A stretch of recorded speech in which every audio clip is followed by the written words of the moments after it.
이 시간 하나님께서 우리에게 주신 말씀 신약성경 빌립보서 1장 1절에서 2절까지의 말씀입니다. 우리 2절밖에 안 되는 말씀입니다. 같이 한 목소리로 말씀 봉독하겠습니다. 시작. 그리스도 예수의 종 바울과 디모데는 그리스도 예수 안에서 빌립보에 사는 모든 성도와 또한 감독들과 집사들에게 편지하노니 하나님 우리 아버지와 주 예수 그리스도로부터 은혜와 평강이 너희에게 있을지어다. 아멘. 이번 주일부터 대략 한 8주 정도를 가지고 빌립보서를 함께 살펴보려고 합니다. 빌립보서는 우리가 잘 아는 것처럼 바울이 기록한 서신 가운데 하나입니다. 신약성경을 보면 바울 혹은 또 바울의 직접적 영향 하에 기록되었다라고 여겨지는 그런 서신이 13권쯤 됩니다. 성경에서 권수를 따질 때 가장 많은 성경을 기록한 저자가 바울입니다. 신약성경이 여러분 잘 아시는 것처럼 27권이라고 보통 이야기하고요. 그리고 그 중에서 거의 반에 육박하는 그런 분량상으로는 그렇게 되진 않지만 상당히 많은 양을 차지하는 13권이 바울의 저작으로 알려져 있습니다. 그만큼 탁월한 사도 그리고 많은 영향을 미친 사도가 바울이 아닐 수 없습니다. 그런데 빌립보서는 몇 가지 별명들이 있습니다. 먼저는 빌립보서는 옥중 서신으로 불리기도 합니다. 보통 우리가 서신서들 중에서 옥중 서신, 즉 바울이 감옥에서 썼다라고 기록한 서신서들이 몇 가지 있습니다.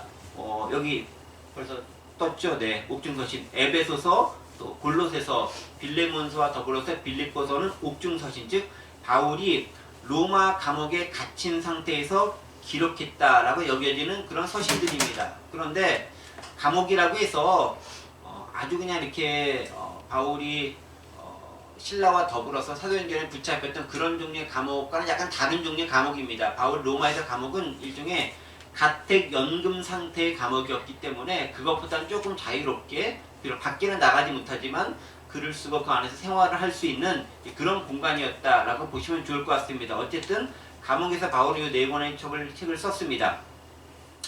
또 빌립보서는 말 그대로 빌립보라고 하는 지역의 교회에 보내는 편지이기도 합니다. 바울 서신이 한 13권쯤 된다고 말씀드렸는데요. 이것도 특별히 두 가지로 구분할 수 있는데 지역에 있는 교회에 보내는 편지와 바울의 개인적인 친분을 가진 사람들에게 보내는 편지로도 나눌 수 있습니다. 예를 들어서 로마서, 고린도 전후서, 갈라디아서, 에베소서, 빌립보서, 골로새서, 데살로니가 전후서 같은 경우는 그 지역의 이름입니다. 즉 지역에 있는 교회에 보내는 편지, 상당히 공적인 의미를 많이 담고 있는 그런 서신이 되겠습니다. 그리고 그의 나머지 한 4권 정도가 있는데요. 디모데 전후서, 디도서, 빌레몬서, 이것들은 다 바울과 관계되어 있는 사람들, 제자들의 이름입니다. 그래서 디모데에게, 디도에게, 빌레몬에게 보내는 개인적인 성향이 담긴 편지다라고 해서 이렇게 4권 정도가 있습니다. 그래서 합쳐가지고 총 13권 정도의 편지가 있는 것이죠. 또 그 당시에 대한 내용을 좀 살펴보면요. 초대 교회가 있었던 시대는 특별히 진과 같은 형태의 교회의 형태를 가지고 있지는 않았던 그런 시대였습니다. 지금은 교회가 많이 제도화되고 많이 대형화되고 조직이 잘 갖춰져 있습니다. 저희처럼 개척한 지 얼마 안 되는 교회도 해가 더해갈수록 조금씩 조직이 갖춰져 가고 체계가 잡혀져 가고 뭔가 이렇게 좀 전통 있는 교회 모습들을 조금씩 따라가려고 하는, 제가 원하는 바는 아니긴 하지만 그래서 어쨌든 따라가려고 하는 모습들이 보이기 마련인데요.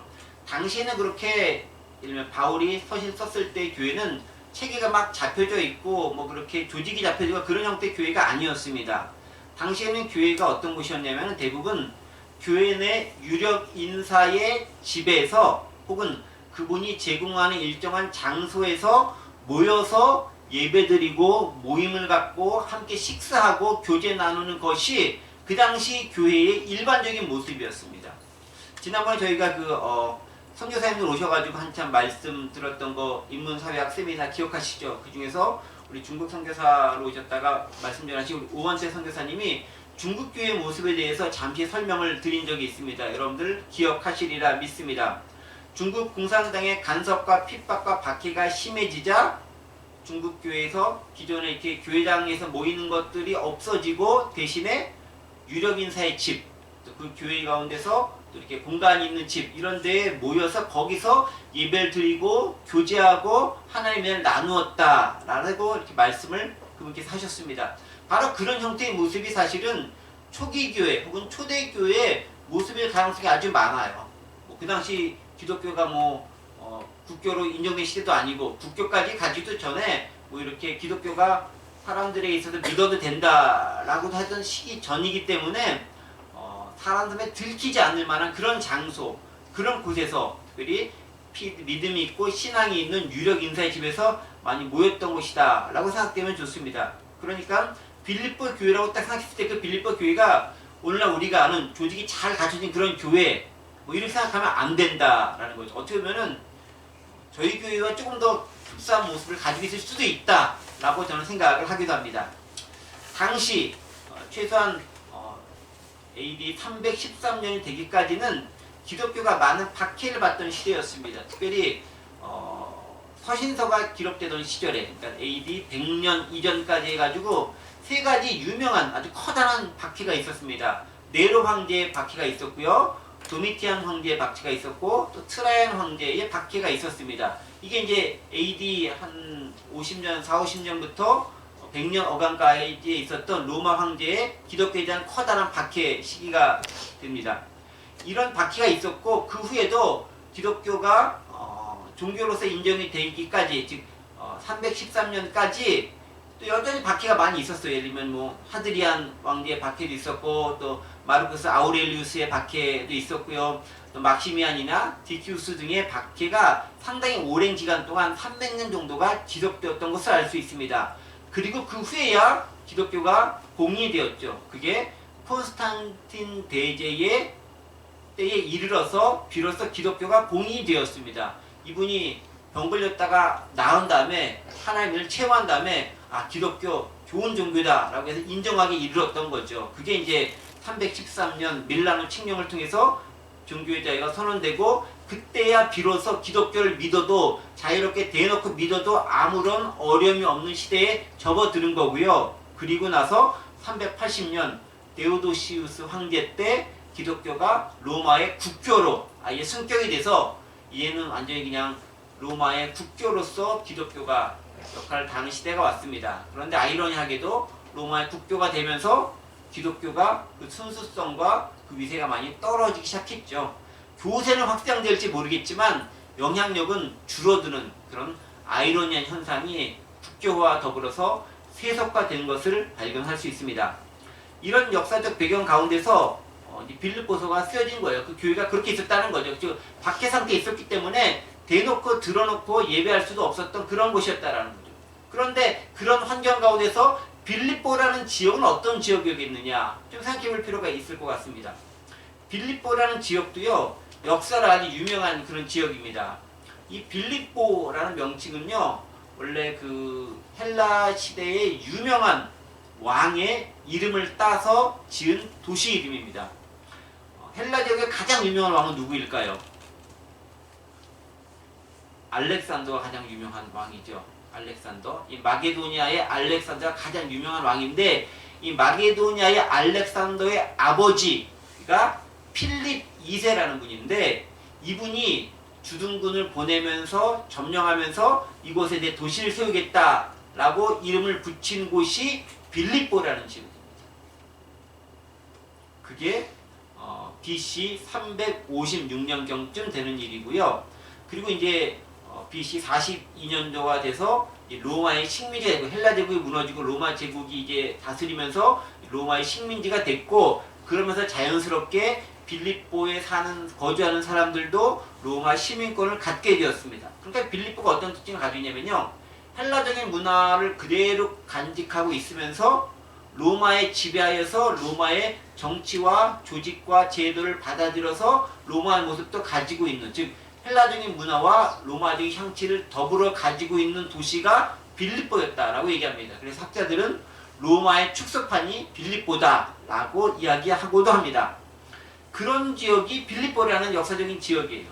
근데 이 빌립보는요, 바울하고도 상당히 관계가 많이 있습니다. 인연이 있는 곳이다라는 거죠. 어떻게 인연이 있느냐? 특별한 인연이 있는 곳인데요. 바울이 원래 선교를 하려고 했던 지역은 유럽이 아니에요. 여러분 아시겠지만 바울이 원래 선교했던 지역은 아시아 쪽입니다.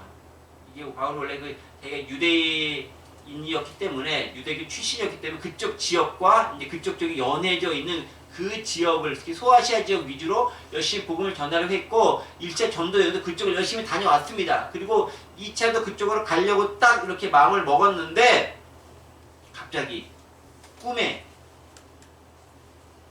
마게도냐인, 헬라인이죠. 마게도냐인 꿈에 나타나서 막 손짓하면서 우리에게로 오라고 막 손짓하는 꿈을 꾸고, 하나님께서 나로 하여금 아시아 쪽보다 이게 로마 쪽에 가서 복음을 전하라고 말씀하신구나 라는 깨달음을 얻고, 그때 바울이 마음을 돌이켜서 유럽 쪽으로 선교의 방향을 틀게 됩니다.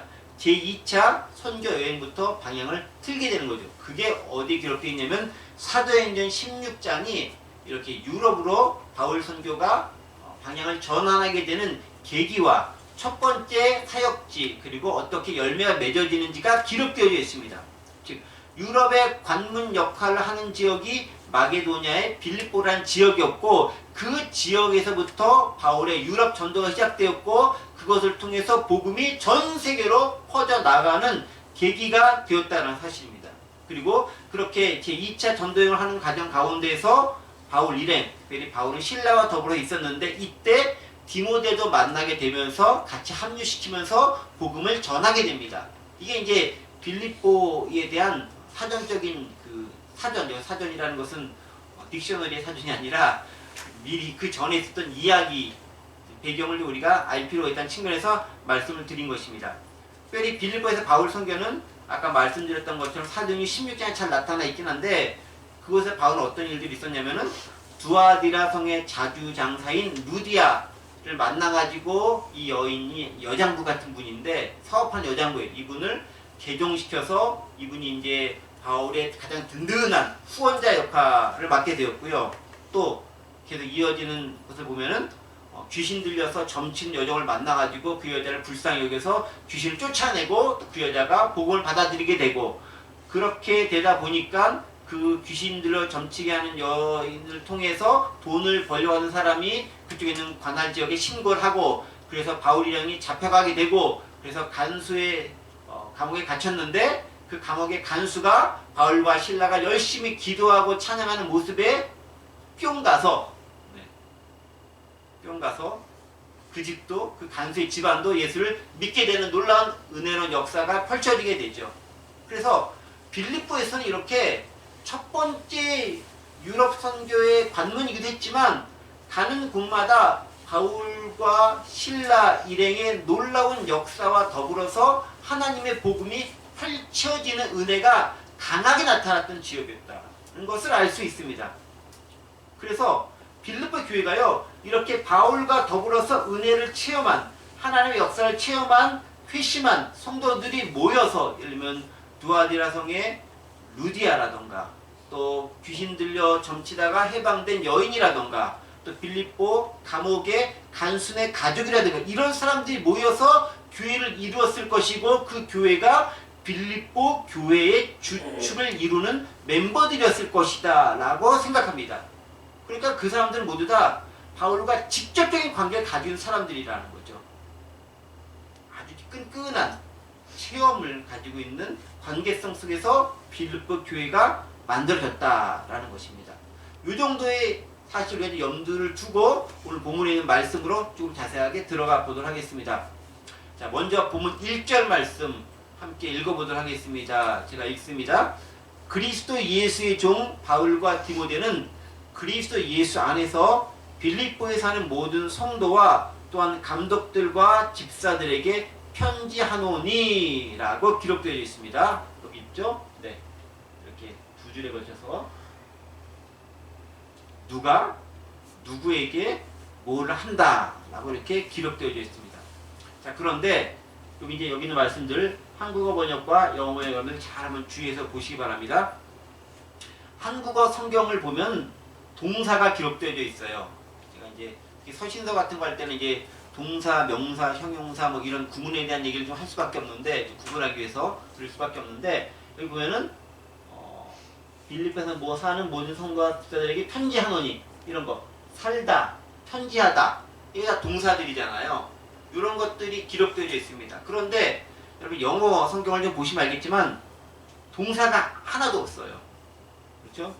Paul and Timothy, servants of Christ Jesus, to all the saints in Christ Jesus at Philippi, together with the overseers and deacons. 동사가 없어요. 명사, 혹은 관사, 전치사, 뭐 이런 걸로만 부사도 있군요. 이런 걸로만 이루어진 문장이라는 겁니다. 그러니까 여기는 뭐뭐 했다 이런 게 없는 거예요. 한국에는 뭐뭐 했다라는 게 있는데 영어 성경에 했다가 없습니다. 영어가 없다는 게 뭐냐면 헬라어 원문에도 동사가 기록되어져 있지 않아요. 동사가 없이 기록되어진 문장이 바로 이 1절인데 2절도 마찬가지예요. 2절도 주 예수 그리스도 하나님 아버지 예수 그리스도의 은혜가 너에게 있길 원한다 라고 이렇게 한국어 성경 기록되어 있지만 영어 성경을 보면 2절도 보면은 여기 보면은 동사가 없어요. Grace and peace to you from God our Father and the Lord Jesus Christ. 동사가 없죠? 명사에 나요. 명사에 나요. 네. 우리말로는 평가 너에게 있을지어다 라고 이렇게 명령이라든가 청령으로 있을 것 같은데 없다는 것을 발견할 수 있습니다. 이 말은 뭐냐면 1절과 2절 보면서 우리가 동사가 없기 때문에 명사에 좀 집중해서 볼 필요가 있다라는 거고요. 중요한 단어들이 명사를 통해서 상당히 바울과 우리에게 신앙적으로 유익이 주는 내용들이 함축되어져 있는 것들이 명사를 통해서 많이 발견될 수 있다라는 것입니다. 그런 쪽에 좀 초점을 두고서 보자라는 거예요. 자, 1절부터 다시 봅니다. 바울은 자신을 뭐라고 소개합니까? 그리스도 예수의 종이라고 소개합니다. 그리스도 예수의 종 바울.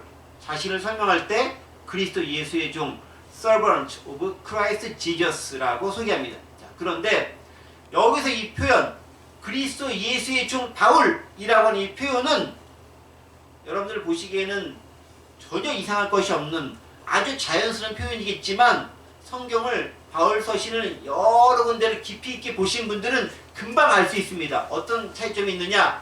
차이점이 하나 있습니다. 가장 큰 차이점이 뭔가? 사도라는 표현이 없다는 거예요.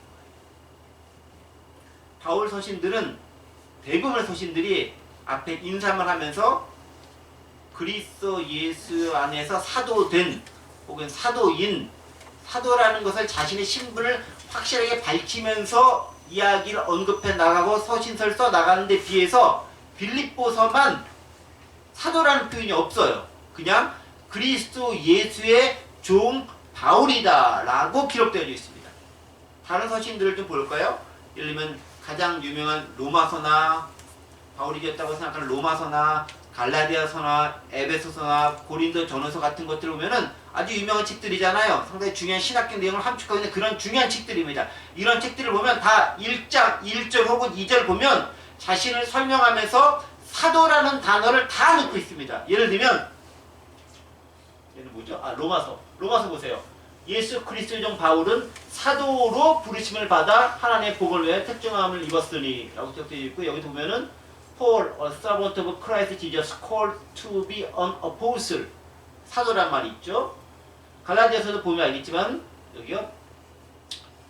하나님 아버지로 말미암아 사도된 바울이라고 하면서 본인이 사도라고 이야기하고 있습니다. 여기도 사도라고 이렇게 분명하게 표현된 것을 발견할 수 있습니다. 여기 있죠. Paul, an apostle, sent not from man nor by man, but 예수 그리스도로부터 난 사도다라고 표현되어 있습니다.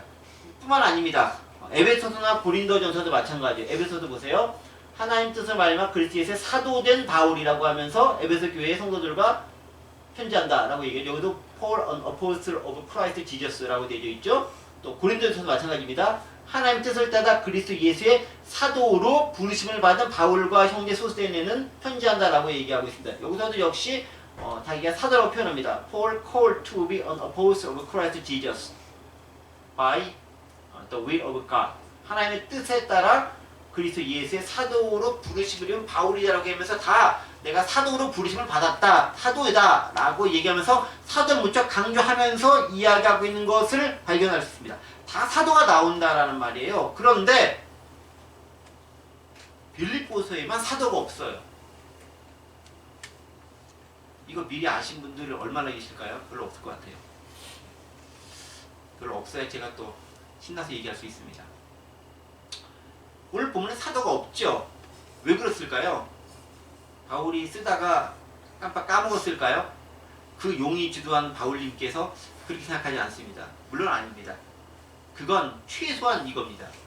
빌립보 교회는 자신을 굳이 사도라고 호칭을 소개하지 않는다 할지라도 성도들이 아무런 무리 없이 아무런 문제 없이 바울을 사도 그 이상으로 받아들였음을 전제로 하고 있기 때문에 그렇다. 그러니까 다른 지역에 보내는 편지는 바울이 사도인 걸 강조를 해야지만 다른 사람들이 받아들여주고 인정받을 수 있었지만 빌립보서는 그런 절차가 필요 없었다라는 거예요. 진짜 그렇습니다. 여러분 진짜 친근하고 정말 잘 아는 사람끼리는 굳이 앞에서 직책이나 직업 이런 형용사를 붙이지 않습니다. 설명하지 않아도 그 사람을 너무 잘 알기 때문에 굳이 뭘 붙이거나 설명하거나 그게 필요 없는 거예요. 그냥 그 사람 이름이면 족하는 거예요. 예를 들면 제가 잘 아는 저희 친구들 같으면 명진 하면 그걸 끝이는 거지. 걔가 목사인데 걔가 도서관 관장인데 걔가 뭘 하고 있는데 이런 거 아무런 필요 없어요. 그냥 제 이름 하나면 족하는 거예요. 명진 하면은 걔네에 대한 모든 것이 이미 머릿속에 쫙 펼쳐지기 때문에 그걸로 족한 거예요. 이미 관계가 형성되어 있기 때문에 다 아는 거라는 겁니다. 근데 내 이름 앞에 제 이름 앞에 뭔가를 붙일 때는 언제 하냐면은 제가 모르는 사람에게 나를 설명해야 될 때 장황하게 대단히 설명을 해야 됩니다. 특별히 좀 내가 잘 보이고 싶은 사람 앞에는 뭔가 붙이는 것이 많아져요. 제가요 부학하늘 교회를 개척해서 목사이긴 한데요. 거기서 도서관 일도 좀 하고 있고요. 또 이렇게 같이 카페도 운영하기 때문에 사장님은 사모님이긴 한데 가끔 종업원으로서 봉사도 하고요. 지역사회 일도 좀 감당하게 하고요. 왔다 갔다도 하고 그런 여러 가지 일들을 감당하고 있는 목사 임명진입니다. 라고 설명을 해야 돼요.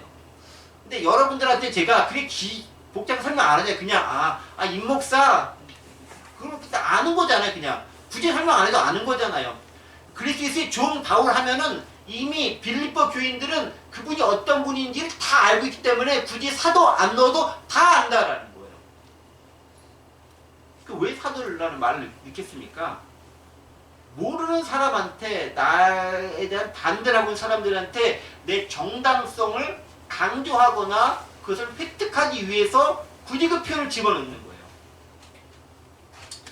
제가 페이스북을 하다 보면요 여러 사람들을 보게 되는데 이제 친구 신청을 해오시는 분들이 꽤 많이 있어요. 그래서 보면 정말 모르는 사람들 친구 신청을 정말 많이 합니다. 근데 그걸 보면요 어떤 사람들은 친구 신청하면 저는 이제 그 사람들의 프로필을 좀 봐요. 무조건 신청을 받아줄 수 없기 때문에 프로필을 보는데 물론 모르는 사람도 제가 많이 받아주긴 하는데 일단 프로필을 보면서 받아줄만 한지 안 한지를 판단합니다. 그런데 어떤 사람들은 정말 여러 가지 형용사와 직책을 이렇게 길게 왕창 붙여서 자신을 설명하시는 분들이 계세요. 전 개인적으로 별로 그런 분들 신뢰하지 않습니다. 아주 간단하게 자신을 알 수 있는 몇 가지만 딱 기록해놓으면 그것으로 족한데 그게 아니라 뭔가를 많이 설명해 놓고 있어요. 왜 그럴까요? 뭔가를 좀 드러내 보이고 싶고 내가 이만큼 대단해 보이는 사람을 알리고 싶고 실제로 그렇지 못한 나지만 알아줬으면 좋겠다라는 것들을 막 표현하는 다 그런 건 물론 아니에요. 그런 분들이 많기 때문에 그런 방식을 택하는 경우가 있습니다. 물론 어떤 사람들은 아예 자신에 대한 설명 아무것도 안 하는 사람도 있어요. 그런 사람들도 친구로 받아주지 않습니다. 누군지 모르는데 어떻게 받아줘? 최소한 기본적인 정보는 있어야 되지 않아요? 근데 그것조차도 없어. 이름만 떼는가 있어. 근데 누군지 알아. 이렇게 아무것도 아예 없거나 아니면 너무 많은 걸 해놓은 사람들은 둘 다 걸러요.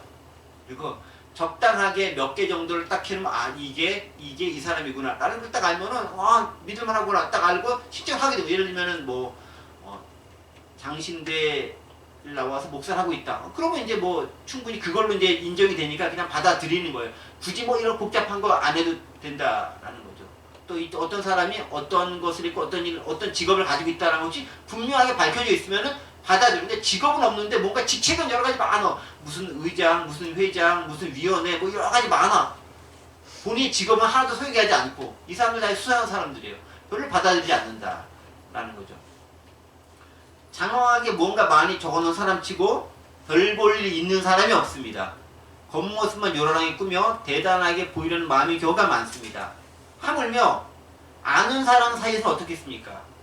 우리도 잘 아는 사람끼리 굳이 설명하지 않잖아요. 그냥 그 사람 이름만 들으면 그가 어떤 존재고 어떤 사회적 지위를 가졌고 신앙의 수준이며 교양이며 뭐 것도 그냥 아는 거예요.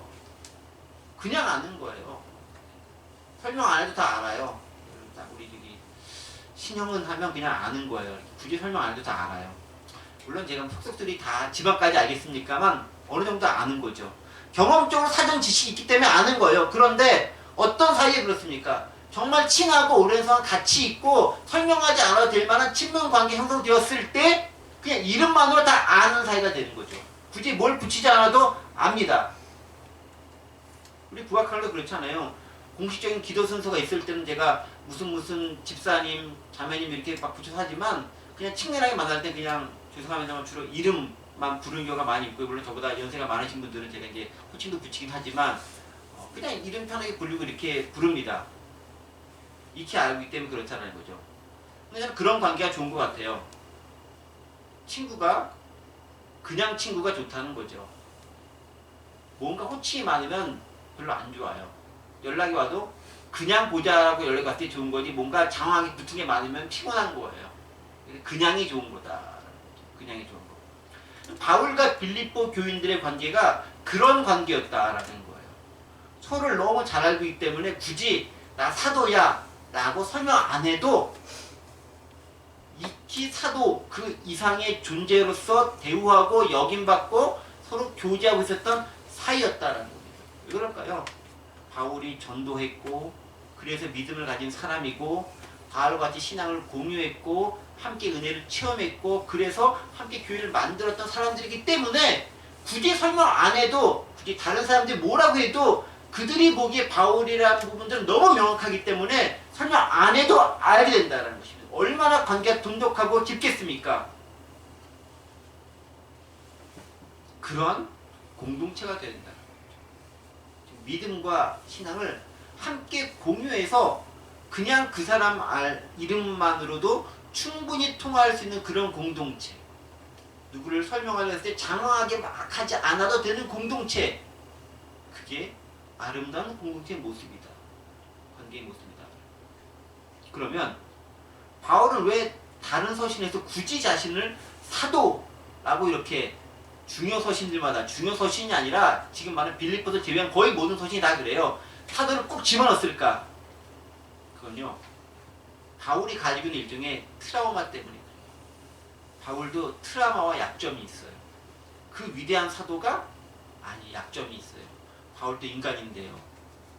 바울은 하나님 앞에서 한 가지 기도 제목이 있었는데 그게 뭐였냐면 내 몸에 가시를 좀 제거해달라 라는 기도 제목을 가지고 있었습니다. 그게 정확히 어떤 것인지 몰라요. 뭐 안질이라는 분도 있고 간질이라는 분도 있고 여러 가지 또 추측성이 있지만 정확히 뭔지 모르고 어쨌든 육체의 가시가 있었어. 이거 좀 제거해주세요라고 기도했는데 3번이나 기도했는데 내 은혜가 네게 족하다 라고 해서 그걸로 게임 끝. 감사합니다. 그냥 그거 안고 살겠습니다. 라고 하면서 살았습니다. 그리고 말로는 표현하지 못했지만 한게 기도하지 못했지만 그의 여러 서신서를 통해서 드러나는 또 한 가지 강력한 트라우마가 있습니다. 그게 뭐냐? 사도성에 대한 의심인 거예요. 특별히 하나님 말고 하나님이 이미 뭐 바울이 이쪽에 있으니까 말고 같은 신앙인들 특별히 그 당시 믿음을 가진 사람들 사이에서 권위자라고 여겨졌던 부류의 사람들 혹은 동역자라고 불렸던 사람들이 있는데 이 사람들은 바울에 대해서 의심의 눈초리를 가지고 있는 거예요. 어떤 의심의 눈초리냐 이거예요. 그 당시에 사도를 판가름하는 가장 중요한 기준이 뭐냐면은 예수님과 동고동락을 했거나 예수님의 가족이거나 뭐 이런 기본적인 전제 조건이 붙어야만 되는 거예요. 사도는 아무나 될 수 있는 게 아니잖아요. 사도인데 최고인데 근데 그 사도가 되기 위해서는 최소한 예수님과 함께 선 예수님의 제자단의 일원이거나 아니면 예수님의 형제들, 예를 들면 야고보나 뭐 그 유다나, 이게 이제 유다 할 때 가룟 유다의 그 유다가 아니라 예수님의 동생 유다가 있어요. 또 성경에 야고보서 할 때 그 야고보 예수님의 동생 야고보입니다. 다 초대교회 지도자들이에요. 이런 예수님의 동생들이거나 아니면 예수님의 직계 제자들, 베드로 뭐 또 이렇게 뭐 있었던 뭐 요한 뭐 마태 뭐 이런 직계 제자들, 이런 제자들이 같이 생활했던 이런 사람들이 사도로 일컬어지는 것인데, 바울은 예수님과 함께 생활도 안 했어. 게다가 예수를 믿는 사람들을 잡아 족치던 사람이에요. 기독교인들을 길을 쓰고 잡아서 쫓아가서 도시락 싸들고 가면서 잡아 죽이려고 했던 사람이 바울이었습니다. 그런 전력을 사람들이 알기 때문에 바울, 제가 사도라고? 에이, 믿을 수 없어. 인정할 수 없어. 예수님과 같이 하지도 않았잖아. 예수님을 경험하지도 않았잖아. 예수님을 알지도 못하잖아. 게다가 기독교인을 죽이려고 하는 사람이잖아. 그런데 어떻게 사도? 말도 안 돼. 라고 하면서 바울의 사도성에 대해서 의심하는 사람들이 상당히 많았습니다. 이것에 대해서 바울은 너무 신경도 예민할 수밖에 없었고 열등의심과 트라우마를 가질 수밖에 없었던 거예요. 그래서 바울은 어디 가서 자신을 소개할 때 내가 사도다라는 걸 꼭 강조하면서 얘기하는 거예요. 다른 제자들, 예수님의 아우들은 그거 얘기 안 해도 다 알아요. 설명 안 해도 돼. 다 알아. 근데 바울은 그걸 설명을 꼭 해야지만 다른 사람들이 받아들여질 수 있었다라는 거예요. 다른 사람들, 예수님의 직계 제자나 예수님의 가족들은 예수님 이야기가 나오면은 이야기할 거리가 많아요. 3년 동안 같이 지냈으니 얼마나 그 추억들이 많겠어요. 경험들이 많겠어요. 기적 얘기할 게 많겠어요. 또 예수님의 가족들은 얼마나 많겠어요. 다른 사람들 모르는 어렸을 때 유년 시절에 그 기억들을 얼마나 많이 이야기했겠어요. 그런데 바울은 예수님에 대한 추억 얘기해봐. 눈만 멀뚱멀뚱인 거죠. 딱 하나 있어요. 언제? 다메섹에서 만났던 체험. 근데 그 다메섹 체험도 따지고 보면은 예수님의 살아생전에 이렇게 육신을 했을 때 만났던 그게 아닌 거잖아요. 그러니까 바울은 그게 항상 몸에 열등감으로 가지고 있는 거예요. 트라우마로 가지고 있는 거예요. 그러다 보니까 바울은 여러 만나는 사람들만 내가 사도 맞아. 사도 맞대니까 나 진짜 사도라니까 강조할 수밖에 없는 거예요. 여러분 사도행전을 보면요. 바울이 다메섹 체험에 대한 그 회심 체험을 3번이나 기록하고 있어요. 바울이 기록한 게 아니고 누가가 기록했는데, 이 누가가 이제 바울과 연관이 있는 그 전도에 같이 다녔던 그런 사람들이잖아요. 그러다 보니까 바울로부터 부탁을 받았는지 어떤지 모르겠지만 3차례에 걸쳐서 바울이 어떻게 하나님을, 예수님을 만났고 사도가 되는지를 3번이나 기록하고 있고요. 뿐만 아니고 다른 서신서들에 대해서도 사도다라고 얘기할 뿐만 아니라 왜 내가 사도인 것인가에 대해서도 장황한 설명을 하면서 본인을 이야기하고 있습니다. 예를 들면 로마서 같은 경우는요. 바울이 한 번도 방문하거나 교회를 설립해 본 적이 없는 지역이 로마. 근데 그곳에 편지를 보내요. 근데 그곳에 편지를 받는 사람이 입장에서는 아니 우리 교회, 우리 지역에 오지도 않고 교회 설립하지 않았는데 네가 무슨 권위로 편지를 보내? 라고 할 수 있잖아요. 그러다 보니까 내가 사도인데 왜 사도인지를 막 설명을 하는 거예요. 갈라디아서는 아예 사도성에 대한 개인적인 변호를 구차하게 만드는, 구차하게는 표현이 그렇지만 이렇게 장황하게 늘어놓습니다. 에베소는요, 본인이 직접 가르치기도 하고 교육도 했지만 여전히 지도자들과 불화가 있었기 때문에 사도성을 가지고 권면을 하고, 고린도 교회도 마찬가지입니다. 바울이 사도라 그러니까 네가 사도야? 아니 뭐 직제자 예수님 파도 있고 도 있고 아볼로도 있는데 너 뭐야? 뭐 이런 말이 나오니까 사도성을 강조할 수밖에 없는 거예요. 많이. 그런데 빌립보는 그거 없이도 되는 교회다. 얼마나 바울이 편지 쓰면서 마음이 편하게 썼겠습니까? 이것저것 고민 안 하고 쭉 쓰면 되는 거잖아요. 다 아니까. 혹 실수해도, 혹 잘못 써도 다 알아듣는 거잖아요. 아라고 얘기해도 어라고 제대로 알아듣는 거잖아요. 사실 하나님만 알아주면 다른 사람들이 몰라줘도 상관없는 게 우리 기독교인의 삶인데, 그게 사람이 또 그게 아니잖아요. 바울도 그렇죠. 바울도, 이분도, 이렇게 대단한 분도 나 좀 사도로 알아줘 달라고 열심히 이야기하고 다녔다라는 거예요. 그게 인정받고 싶어하는 우리의 연약한 모습일 수 있는 거예요.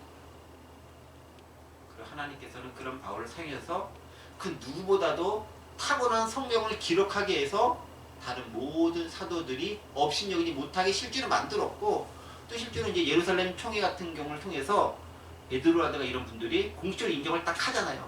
바울 당신이 또 인정해. 같이 대화하자. 사도급으로 하자라고 하면서 공식적으로 인정해주는 그런 역사가 발생하게 되는 거죠. 그러함에도 불구하고 인간 사회에서 다른 사람이 나를 몰라주면 쉽지 않은 건 확실합니다. 이 권위를 요구하는 것일수록 더더욱 그래요. 거기서 자유롭기 쉽지 않아요. 바울도 그랬습니다. 때문에 우리는 신앙 안에 있다면 너무 쓸데없는 것 사람들이 요구하지 말아야 돼요. 하나님 안에서 한 형제, 자매면 일단 그걸로 족한 건데 거기다 너무 사족을 붙이고 뭐뭐 했고 무슨 책책을 얘가 전에 가졌고 뭘 했고 이거 너무 많이 하는 거 별로 바람직하지 않고 그걸 물어보는 것도 별로 바람직하지 않아요. 그냥 믿음 안에 들어왔으면 그것을 족하다. 그러니 차차 알아가면서 시간이 지나면서 그 사람에 대해서 알게 되겠죠. 그러면서 이해하고 받아들여지게 되겠죠. 그런 관계성을 만들어가는 공동체가 아름다운 공동체다라는 것입니다. 그 다음에 이제 바울이 자신을 소개할 때 시간이 많이 갔습니다. 빨리빨리 넘어가야 되는데 자신을 뭐로 소개하면 그리스도 예수의 종이라고 소개하는 거예요. 사도란 말 빼고 그냥 나는 종으로 좋게 라고 소개하는데 그리스도의 종 하면 다 알아듣는 거예요. 빌립보 사람들. 여기서 우리는 바울 자신의 정체성에 대한 자각을 발견할 수 있습니다. 바울은 자신을 뭐로 소개합니까? 최소한 빌립보 교인들한테는 사도가 아니라 종으로 소개합니다. 서번트로 소개합니다. 종은 가장 기본적인 역할이 뭡니까? 주인의 뜻을 듣고 주인의 뜻을 따라서 행하는 게 종입니다. 종은 별 자유가 없어요. 시키는 대로 하는 게 종인 거예요. 그게 종의 운명이에요. 어떻게 보면. 근데 바울은 자신을 그렇게 소개해요. 그리스도 예수의 나는 종이다. 그러니까 빌립보 교인들에게 자신을 설명할 때 구차하게 여러 가지 많이 하나도 안 붙이고 딱 하나 설명하는데 그게 그리스도의 종이다. 그걸로 족하다라는 거예요. 종이 갖는 특징이 있죠. 첫 번째 특징이 뭐냐면 그리스도 예수의 종이다라고 합니다. 구속받은 존재다라는 거죠. 구속받은 존재다. 누구의 종? 그리스도 예수의 종이다라는 거예요. 다른 누구의 종도 아닌 예수의 종이다. 사실 바울은 여러분 아시겠지만 로마 시민권을 가진 자유인이에요. 당시 로마 시민권이 얼마나 가치가 있는지 여러분들도 잘 아시라 믿습니다. 그러니까 누구에게도 구속받지 않은 얼마 안 되는 자유민 가운데 하나가 바울이 가진 권리입니다. 그러니까 본인은 종이 돼본 적이 없는 사람이에요. 그런데 본인 스스로 나는 종이 되겠다라고 하는데 다른 누구의 종이 아닌 그리스도 예수의 종이 되겠다라고 선언하는 거예요. 그런데 그리스도 예수는 누굽니까? 그리스도라는 말은 사실은 히브리어 메시아의 헬라어로 번역한 게 그리스도예요. 근데 히브리어 메시아라는 뜻이 뭐냐면 기름 부음을 받은 자라는 뜻이에요. 사실 그게 뭐냐면 우리를 구원하러 올 자라는 뜻이에요. 그런데 이것이 또 헬라어로는 예수라는 단어를 쓰는데 예수라는 말도 사실은 히브리어로는 여호수아, 호세아가 예수와 똑같은 말인데 이게 이제 헬라어로 바뀌면서 여호수아가 예수야로 번역이 된 거고요. 우리가 말하는 예수가 바로 구약 시대에 있었던 여호수아, 호세와 똑같은 그런 말인데 뜻이 뭐냐면은 여호와께서 구원하신다라는 뜻이에요.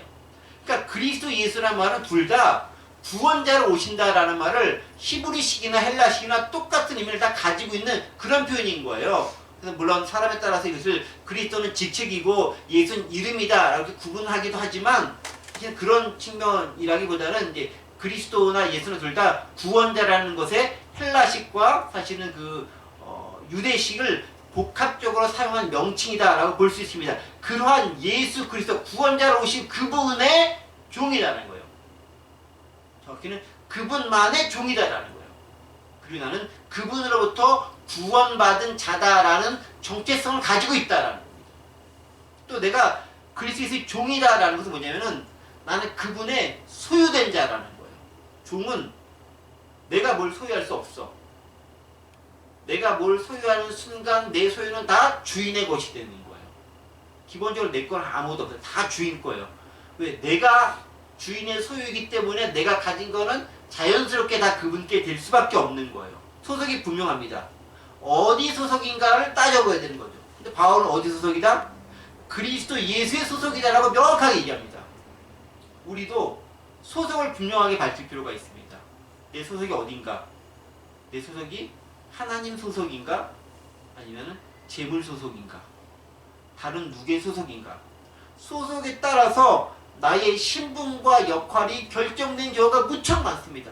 내 소속이 어딘지를 아는 것이 무척 중요하다라는 거예요. 종이라는 것은 내가 어디 소속임을 드러내주는 표현이라는 겁니다. 그 말은 자연스럽게 그 다음으로 연결되죠. 소속이기 때문에 내가 어디에만 복종해야 된다는 것도 드러내주는 것입니다.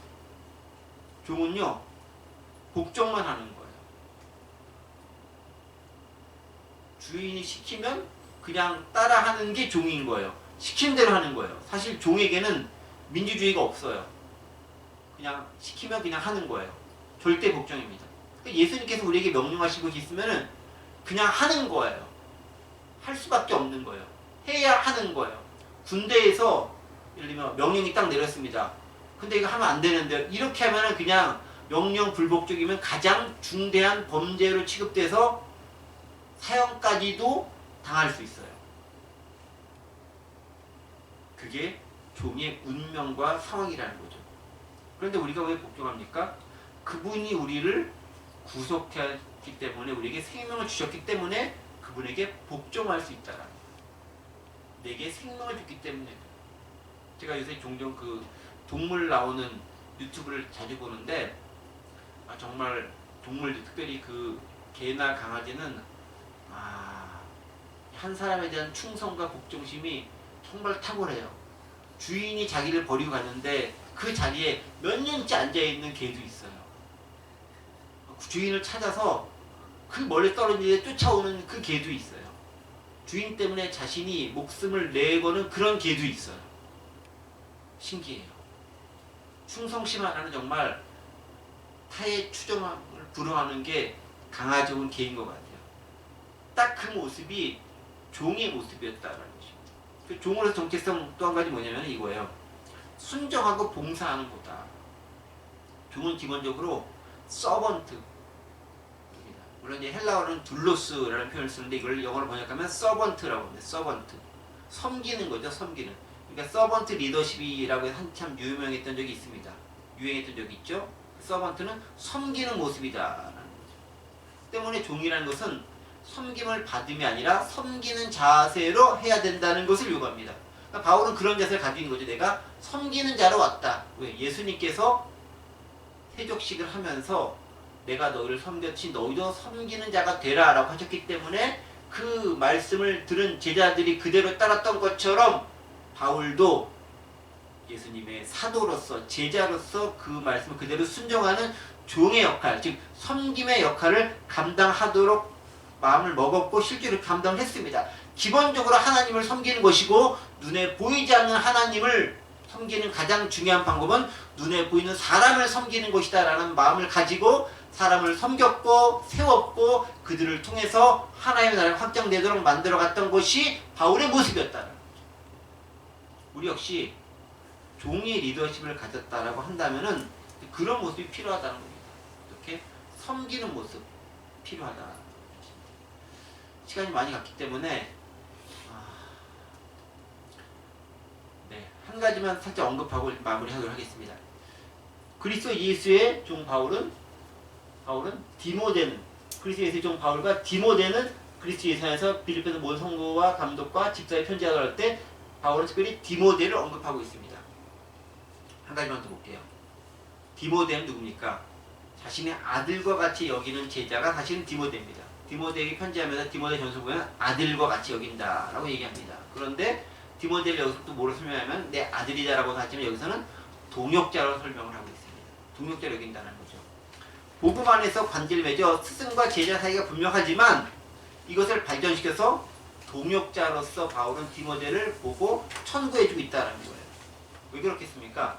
좀 이따 나중에 알겠지만 빌립보서 2장에 있는 말씀을 보면은 2장 19절인가를 보면은 바울이 빌립보 교회에 디모데를 파송을 합니다.